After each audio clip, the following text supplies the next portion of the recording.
In today's video, I'm going to teach you how to get your Capcut video back on your iPhone. We all know how frustrating it can be to accidentally delete a project or lose access to videos that you've worked hard on. But don't worry, I'm here to guide you through a simple process that will help you recover those important videos in just a few minutes. First things first, go ahead and open your Capcut app on your iPhone. If it's not installed, make sure you download it from the App Store. Once you've launched the app and are at the home screen, you'll notice a series of icons or options at the bottom of the interface. Look for the option labelled Projects. It should be somewhere down there, easy to spot. Tap on it to proceed to the next step.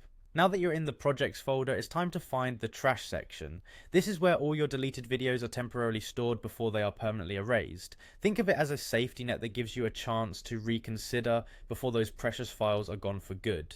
In the list of options available, select the one that says Trash. Once you're there, you'll see a collection of videos that you may have deleted in the past. The next step is to identify which videos you want to recover. Look under the Recently Deleted section. This is where your videos should be, waiting to be restored. Take a moment to carefully scroll through and select the videos you wish to get back. You'll notice that there's an option to select these videos. Simply tap on Select and put a check mark on the radio button beside each of the videos you want to bring back to life. After deciding on the videos you desire to restore, there's just one more step left. Locate the Restore button and give it a tap. This action will move your selected videos back to the main project section, making them accessible again just like they were before.